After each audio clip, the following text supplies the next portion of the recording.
Hey, we're here at EA booth and we're going to talk to Ronnie about Godfather 2. So tell me, what was the process to get to Godfather 2 and what are the differences between the first game?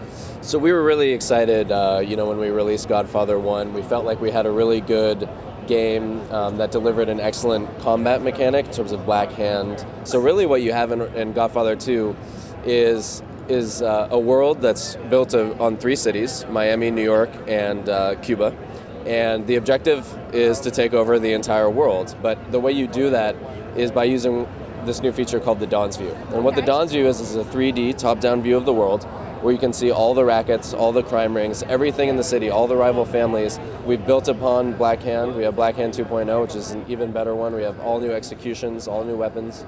And it's a totally fun game, just like Godfather 1. So tell us, what does the Galactic Adventures add to the Spore game? Galactic Adventures is a way for players to go in and actually create adventures that they can play or share with their friends online. So what we've done is we've made an adventure creation tool that's in the game now, where I can go in and create an adventure, I can edit adventures I've been working on, or I can just jump in, and that's what I'm going to do right now, is just jump in and play one. So in Spore you could not get out of your spaceship, you couldn't go down to the planet. But in Galactic Adventures, what we're doing is we're giving the player a chance to take their captain down to the planet and, kind of participate in different activities while they're on the planet. You can make them yourself, or you can actually subscribe to your friends. If you've already got buddies in Spore, you're going to get their missions automatically when you go to play the game. So are there official EA games adventures as well, or is it all that you've created and your friends have? We'll have some shipping content that'll have some shipping missions for you to play, but we expect that the fans are actually going to make better stuff than we can. So I'm going to go in and set up a creative mission. So here's kind of my blank slate. It's just a planet. I just pulled it in. The first thing I might want to go do is maybe change the color of the planet, and I can really go in and do all sorts of stuff. I can terraform. I can add rivers, and maybe I should put an ocean at the end of it. I can go in and make mountains. I can also just do things like go in and lay down a volcano. You can go in and impact the weather, so you can see the density of the clouds changing in the atmosphere. But once I've got a planet, I probably want to go in and add my captain to it. So this is my captain that I've been using, Barbados. And so he's down here on the planet now, and I can do all sorts of things with him. I can decide I'm going to give him a little friend or a little enemy. But then what I can do is I can drag goals onto the cast member, and then I have these different things I can do. I can do talk to. So then I can go into the world, and my goal now is to go talk to that griffin. And I go in. Oh wow.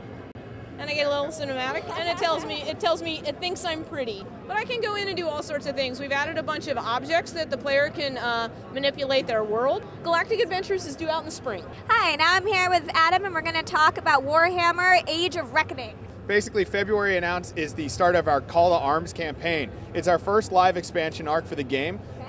It's basically focused around, taking existing players and even bringing back old players and getting them really pumped up and excited for a large RVR campaign.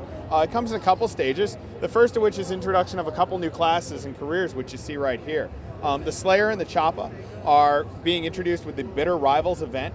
It's an event that's going to be started at the end of February. Basically, it introduces players to the Slayer and the Choppa, all sorts of new scenarios, items, etc. they can get. Finishing the event allows them to get the careers early. Okay. That's going to roll into a whole stage of multiple events that we have rolling over the next couple months of brand new content for the players, culminating with the release of the Land of the Dead.